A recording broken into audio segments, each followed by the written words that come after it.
up? Welcome to Build. I'm your host, Matt Forte, and we are here live at the Build Studio in New York City. It is Friday, people, which I'll hold for applause. It's Friday!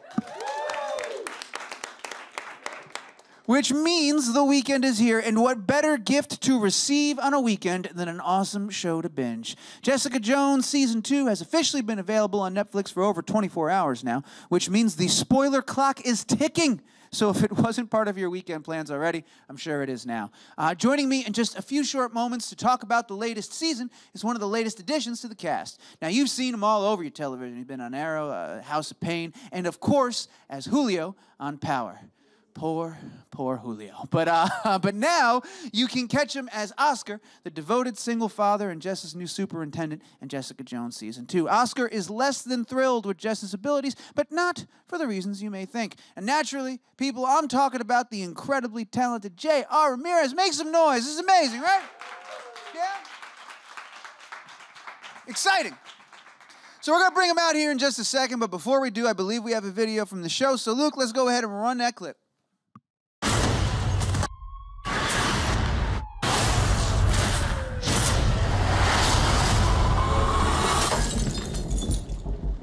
Third glass tonight.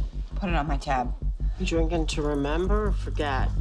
Giving a shit won't get you a better tip. I was feeling sad.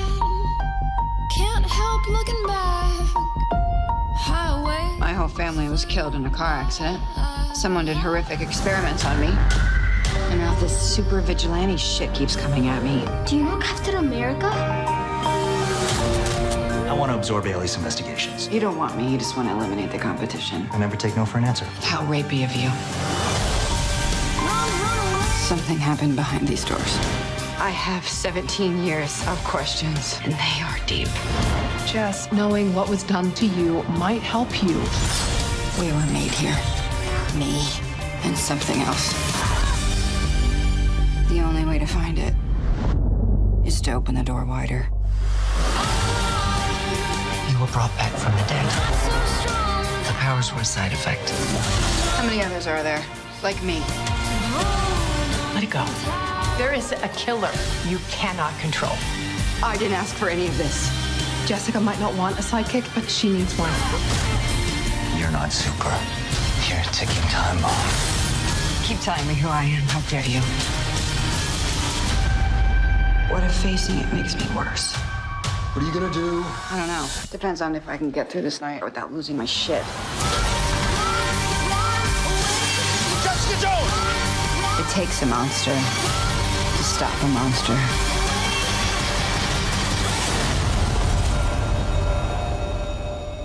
What did they do to us? Gets better every time. Ladies and gentlemen, make some noise. J.R. Ramirez in the house. Hey. How's it going? Hey, man. Welcome. Congratulations. Phenomenal show. You get to be a part of this amazing show now. And I really enjoyed it. I was telling you backstage, I got to see the first half of the season. I'm excited to finish it this weekend. I want to get all into this, but before we go into the deep dive, I always love starting out, just taking a temperature, just getting a read. How are you, man? How's JR doing? I'm fantastic. A little tired, but fantastic. Yeah. They're keeping us busy, to say the least. It's funny, man. For all the training and all the jobs and all the acting work you could do and prepare for, nothing really trains you or prepares you for the machine that is the press that follows. No, not at all. Not at all. It's always like it's a marathon. It's not a lot. sprint. It's a lot. Yeah, a lot of coffee. So yeah. This is your first Marvel one too, so I imagine has this one been a little more intense? Yeah, I mean it's been a lot, but you always feel so supported with this team. So it's quite fantastic, man. Yeah, absolutely. It's funny, we were talking earlier because we had a lot of people from the show coming through. We're big fans of the show here. Every single one of them expertly maneuvered all the questioning as to avoid any spoilers or giving away any details. Is there like a boot camp or a training that you had to go through to prepare for that, so you were ready to get out in the world? They make sure before any single table read, before anything, they make sure they tell you exactly not to open your mouth about anything. So Yeah, and we love our job, so we got to be very cautious about anything we say. Do they ever do It's like a little easier now that it's out, though, so it's like... It's true. 'Cause I even said, I was like, can I? Am I allowed? I'm not even going to, just in case, you know, but it's out there. Exactly. Now it's out, so now it's just kind of like respect to the fans. We want to make sure they have a chance to see it unspoiled. Exactly. The stakes are high, but not quite as high as before. Exactly. Marvel's relaxed about what comes out now. Very exciting. You know, amongst all the busy things you've been doing, one of the big nights, you guys had your premiere. Huge deal, big party. Yeah, we got home at like 2 in the morning, which is, you know, I'm a grandpa, so I was just like, I was paying the price the next day because we had a bunch of press, and I was just like, I woke up with like red eye. I was like, wow. I woke up at like 8, just like, needing my sleep for sure. Yeah, we had a blast, man. It was such a good night. That's awesome. The weather wasn't the best, but, you know, it's New York City. What can you do? Yeah, rain or shine, right? Yeah. Talk about the experience of getting to, was that the first time you'd seen any of it in its entirety? I know you were trying to catch up. You were telling me backstage, you're trying to get up to episode 5, but you've been so busy. I imagine that was a unique experience to see it in that setting with those people. It was the first time I saw it on the big screen, man. And any time being able to see it and seeing your work on a big screen like that, it really brings the chills to you. Yeah, absolutely. Well, it's interesting, too, because a lot of television now, I mean, especially the Netflix stuff, especially the Marvel stuff, incredibly cinematic. It plays very well on a large screen. Yeah, exactly. It's like film. So you're essentially watching a movie at that point. Did it feel, based on the work you've done in the past, does it feel like you're making one really long movie? Or does it still feel like a television show? Or does it all blend together nowadays? It kind of... I mean, that's a great question. I mean, it definitely, it kind of all blends together, but you know, being supported by, the team that we have around us and these amazing directors that they brought in, you kind of just take it a day at a time. And I like, for us, we got everything. This is the first time this has ever happened. They had all 13 written out before we even started. And we were able to kind of mold our characters. But I still like to take it one episode, for me personally, one episode at a time, knowing kind of like my through line of what was going to happen throughout the season. But I like to take it one episode at a time because it's more, I don't know, I feel like I can kind of engage this character's voice and his presence better that way than to know the full spectrum of it, Well, it also allows you to dig deeper into the nuances and into the little bits and not sort of get overwhelmed by the overarching piece. You can make decisions knowing you need to arrive at this destination, but along the way you can find these little things. And I really want to get into that too, talking about how important family and all that stuff is to Oscar, and we will. But I want to start at the beginning. Let's go back early. How'd you get involved? How'd you get on this show, man? What was the process like? You know what? Funny enough, man, it wasn't. I was blessed enough to not have to go through the ringer like you do go through a lot in this business. Yeah, I actually put myself on tape at my house, sent the tape out, and it was in the midst of, crazy pilot season. 2 weeks later, I found out I had a test and showed up to the test with a couple of other actors that I've known for a long time. So I was like, all right, we were all just like having a great time sitting there waiting, and walked in the room, and the talented, very busy Kristen Ritter was in there, which was awesome because it's so much better to be able for us actors when you screen test or when you're auditioning, be able to have another actor to play off is everything, especially at a level of like a testing session like this. She was there, and she gave up her talents, and, then it was the longest 10 days of my life. They made me wait about 10 days. I had I'm pretty sure I almost either burned my house down or lost my relationship because I had candles on all day long. It was just nuts. Yeah, but... I read somewhere that in another interview that you'd done that you didn't know what you were sending in for or what you were going in for. It was all dummy sides, super secretive. I had absolutely no idea. But at one point, I kind of just realized, being in this business now for over a decade, it had to be something good. Right. All the secrecy and all this stuff, like there had to be something good at the end of this tunnel. And yeah, there was. So. Did you have any? This is a dangerous game to play as an actor when you're putting yourself out there. But did you, in your head, like, I wonder if it's this? I bet you it's this thing. Or did you try to keep it generic so you couldn't get too excited? I actually had no idea. This time around, I had no idea. I was just a little skeptical. I was like, what am I reading? What is going to happen? But once I found out just Marvel and Netflix were attached, I was like, okay, all right. Yeah. This has to be something good. For sure. Yeah. So you were a fan of season 1. You watched the show before. You were familiar with the show. I actually caught up. I think my memory's awful, but I remember it coming out and me not knowing about it, and a friend of mine telling me about it, and I just binged it. It was honestly, I loved how dark it was, how witty it was. It was something I hadn't seen before, and I was like, this is really this is one of the better, comic shows I've ever seen. Yeah. And cut to a few years later, you know, Here you are, blessed man. enough to be able to be a part of it. Well, one of the things that I think, and there was a criticism, and a valid criticism at that, was that in a show based in New York City, there was a surprising lack of Latino representation in season 1, and that wasn't anything, it wasn't oversight or anything. It's just the nature of the story they were telling, but it was something everybody kind of observed. Now, not only do we have that, but you get to be the person that brings that representation to the story, that gets to fulfill that role and be in that position. How does that feel? That's got to be a really exciting thing, a really proud moment as well. Yeah, we don't have enough time for me to go into all that. Oh, but we do, sir. Let's go ahead. No, but seriously, it's. I mean, I read somewhere the other day that I think it was like 2.7% of Latinos are in film and television. That is way, way too low, guys. Like way, way too low. I think the cultural diversity is the awareness of it is starting to definitely come to the forefront. But it means everything to me to be able to be representing my culture in a show that, you know, I am the only Latino regular on this show, and it's hands down the most important aspect of working on this for me, for sure. And I love the fact of how Melissa and the writers really brought in the realism of what it is to be Hispanic. You know, like the family, the cooking, the being around the kitchen. They brought a sense of realism to it that, I mean, it's a blessing. There is that beautiful moment, you know, amongst all the darkness and everything, where Jessica comes to the. There's no spoilers here, but you and your family are about to have dinner. Your mom is there, and you invite her to have dinner, but she's got to run. She's got to go work, as it is. But before she runs out to work, the show does take like a solid 2 minutes to just let us sort of bask in the beauty of this family, because Jessica's taking it in as well. She's observing the family as well. And it's something you've never seen before. You haven't seen that before in the show, which I love. When I was shooting, I was like, this is a completely different color from what you've gotten on the show. It's a different theme, and I again love the fact that they brought an authentic representation of what it is to us. You know, I mean, I go home and I remember my childhood was 90% of it was in the kitchen with the family, and you know, and even the beginning of the first episode, all the family moving and how loud we are, and like that's just Latinos. We're so loud for everything, you know. They just really brought a good authenticity to it, man. So I'm proud to be able to shed some light into our Hispanic culture, you know. You were saying that you got all 13 right out of the gate, so a lot of it's already on the page. Once you got involved, were you able, or did you even need to, for that matter, help color that authenticity, help bring an experience, or was it mostly just affirming it and saying, you guys nailed this? Or were there moments where you got to say, you know, in my family, we would do this, or this is how it would work? A little bit of both. I think Melissa is, I mean, I told her the other day at the premiere, I've never had a showrunner who has been more hands-on and available.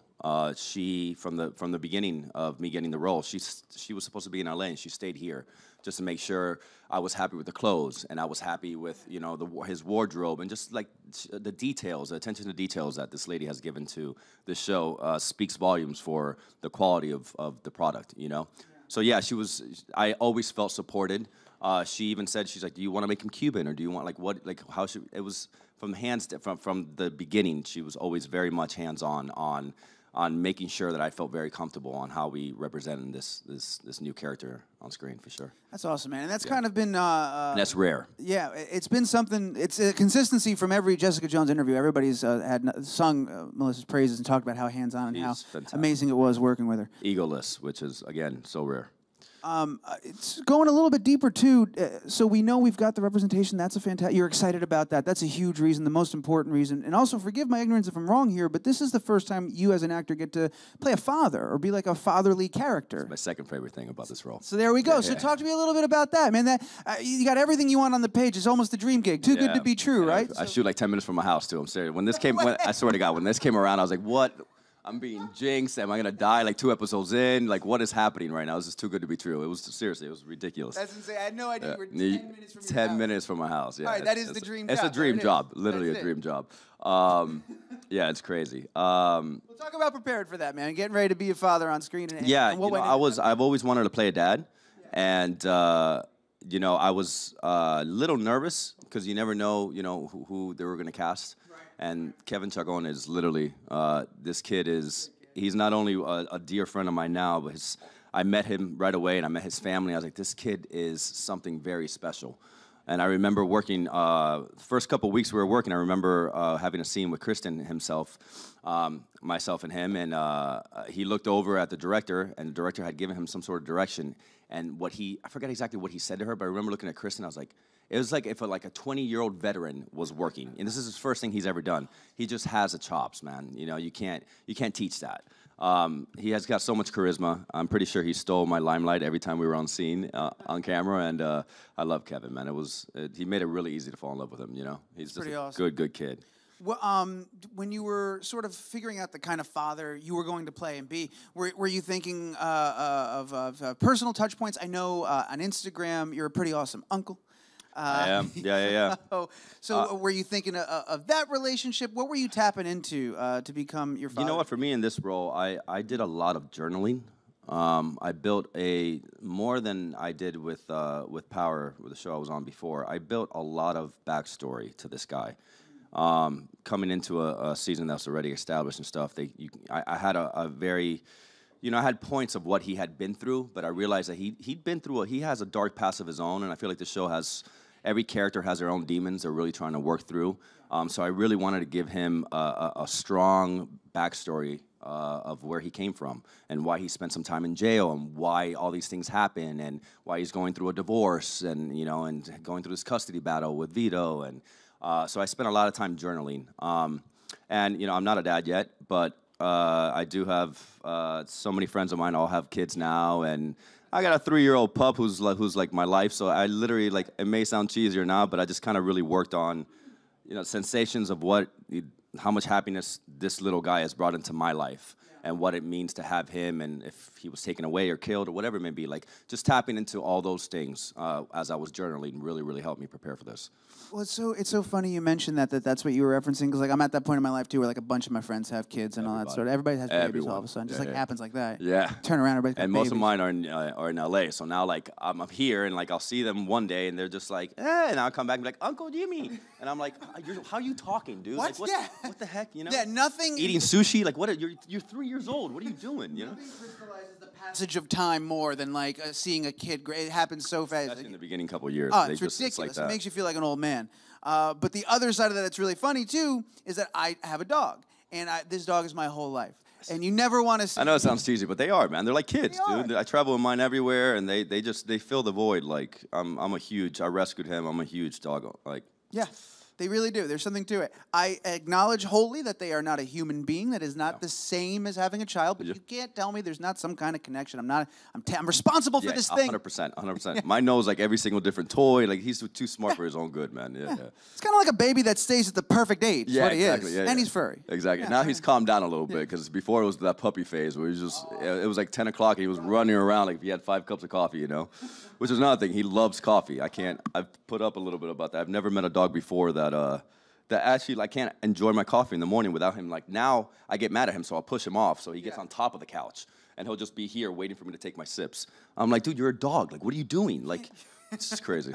What kind of dog is he? He's a Havanese Schnauzer. Oh, that's fun. Yeah. All right, we're going to turn to audience in just a second, but I would be remiss not to ask you a little bit about, before we turn over, your time on Power. You were on the show for 4 or 5 years? 4 years. 4 years. It's crazy, man. Great job. And you have what is notoriously one of the most gruesome on-screen exits I've seen on a show. Yeah. I got the scars to prove it. Well, I was going to say, I read you got hurt filming that, man. What happened? I mean, it looks like it's one of those things you watch and you go, surely he hurt himself. And then I found out you did. What happened? Yeah. I just, it was the last scene of 4 years of putting in work in this amazing show. It was my first big series regular.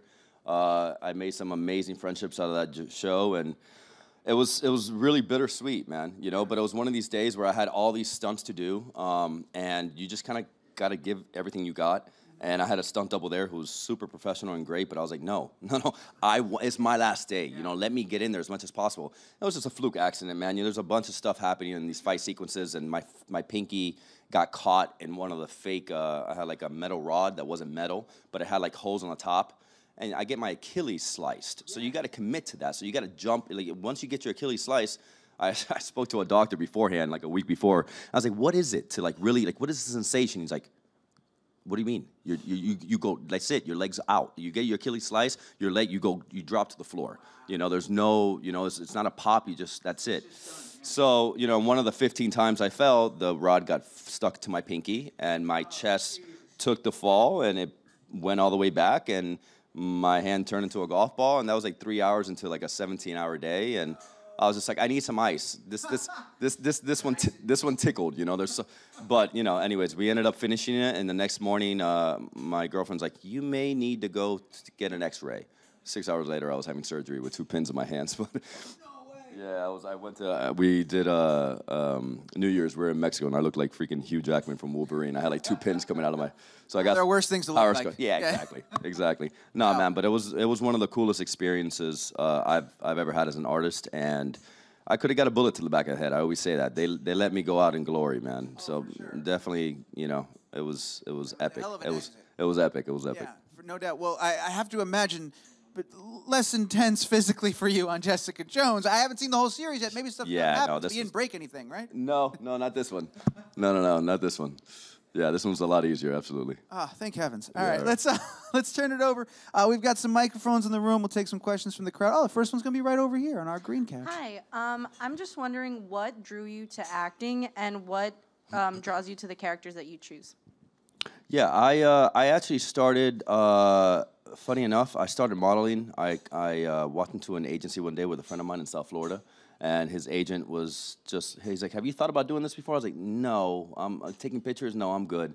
And I ended up falling into it and traveling the world the first year. I was like 19 years old, and I was like, this is pretty cool. And then I got into commercial work and just caught the bug. I put myself in theater and classes all over South Florida until I realized that this is what I wanted to do. And I moved to LA. I knew a friend of mine lived in Malibu. I knew nobody, and you know, here we are, kind of 14 years later. I'm trying not to age myself, but definitely been through the ringer and put myself through a lot of classes, and you know, have paid my dues. And you know, it's a lot about persistence and wanting to really, you know, you really gotta believe in yourself and have a strong, thick coat, and because it isn't as glorious as everyone thinks, you know.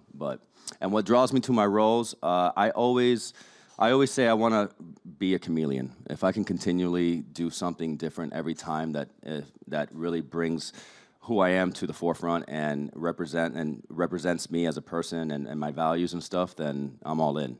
You know, in the beginning, it's fun to just be employed. You know, so you sometimes got to do things that you're like, oh, this is probably not going to be really good, but you know, you got to pay your dues. Absolutely. Do you remember or recall anything from all the classes you put yourself through? Is there something in particular that maybe you always go back to and you go, thank God I was there in that moment for that class. I'm using that thing right now. Or does it all blend together? Does it? No, I mean, I feel like every coach is different, and I always say as long as you can grab a couple little tools from each person and put it in your belt, it comes up in moments where you least expect it, and it's just, you know, like I just went through an audition process for a job that I ended up getting recently, and they put me through the ringer. And I went home crying, practically. I was like, what? Like, I feel like I'm at a place now where, you know, I've been working and established, and then my girlfriend's like, maybe he was just testing you. Can you imagine that would have happened to you 5 years ago? What would you have done? I was like, I probably would have walked out the room. And they were testing me. They were seeing how I could handle the pressure, you know, and I ended up getting the job. You know, it's like you just got to continue. I tell everybody, I was like, take every class you can possibly take if you really want to do this, from improv to code reading to everything, because the more you take and the more you learn from all these amazing coaches out there, the more that it will come to the light when you least expect it, you know. So, and that's the beauty about this work, is I feel like it's one of the things I love the most, is I can never really look at myself in the mirror and say, I figured it out. Right. I got it. I'm the best actor I can ever be, you know, because we're recreating humanity, and you can always consistently shed more and more of these layers, you know, and go deeper and deeper, which is the beauty of our artistry, you know. It's pretty awesome. We've got time for another question. It's going to come from over here all the way back. So one of my favorite parts about the Netflix Marvel shows is how they move the characters throughout the different shows. If your character could be in another one, which one would you want to be on? Punisher, hands down. Hands down. John Barenthal he's such a badass. That's my dude. Yeah. I love that guy. Yeah, you can't go wrong with him. So I love Punisher. Yeah, I'd say Punisher for sure. I don't really know where Oscar would fit in that world, but You never know. You know, maybe he has some superpowers that we don't know about. I don't know. Who knows? It's a scary world for Oscar and his kid to be in. Yeah, right. Yeah, maybe Vito could stay home for that for those 13. I believe I'm getting a signal. We got time for one more question. It's going to be over here on our green couch. Hi, how are you? Hey, how you doing? I'm good. I was wondering, what has been your most challenging role to date? Wow, great question. Most challenging role. You know, I would have to say the role of Julio on Power. Yeah. I wasn't from New York, so I really had to. I wanted more than anything. I wanted to bring that. You know, one of the things that people say to me is like, "Man, you really feel like I really felt like you were a New Yorker, like you was raised in the streets." And that's the biggest compliment I could ever get, because you know I was raised in Lutz, Florida, and it was like a redneck area in Tampa. It couldn't be more far from 718 Julio. So it was one of the more challenging things. I made myself come out here early on and like just walk around the boroughs, like from Queens to the Bronx, areas I had never experienced, and just feel the swag of what it is to be around these areas. And it really, you know, I don't know if any of you have watched Power, but the city of New York is so much the show. So yeah. That was challenging for me. When you were wandering around, you ever wander in the wrong spot by accident? You ever get into like a shady area? Oh, hell yeah. I mean, the first year I bounced around and I lived in a bunch of different areas. I remember one year it was Amari's birthday and we went out. And at the time I was renting a little Airbnb with 3 girls who lived there. I lived in like first season. I lived in a bunch of places. Anyways, I rented this Airbnb. There was 3 girls living there. I was like, it's got to be so totally safe and gentrified. So they're like, yeah, it's totally gentrified. It was in Crown Heights. I remember walking back and forth in the morning, and I had 2 guys like following me off the subway. And I'm looking back, and I'm just walking. I'm just like, this is not gonna end good. Like this is just not gonna. And I walked into a little grocery store, and they like kind of posted outside and walked away. And I was just like, yeah, it's New York, you know. That's just, you know, here we are. Yeah, it is what it is, yeah. Fantastic. We're wrapping up? Yep, okay. I got to wrap it up. I'm out of time. I've gone on for too long. I apologize. But I could do this all day with you, man. I really enjoy having you here. Congratulations on Season 2, this phenomenal show. As if I need to remind everybody, it's streaming now on Netflix. If you haven't watched the whole thing, get out there and watch it this weekend. It is wonderful. Anything else you want to plug before you get out of here? No, man, it's a fantastic season. Yeah, absolutely. You guys got to definitely watch it. It's really good television this year. They heighten the stakes so much. And it gets really good. Get through the first 5, and then it really, really comes together this year. Yeah, for sure. All right, well, guys, that's it. Put your hands together, make some noise, and please welcome J.R. Ramirez. Thank you.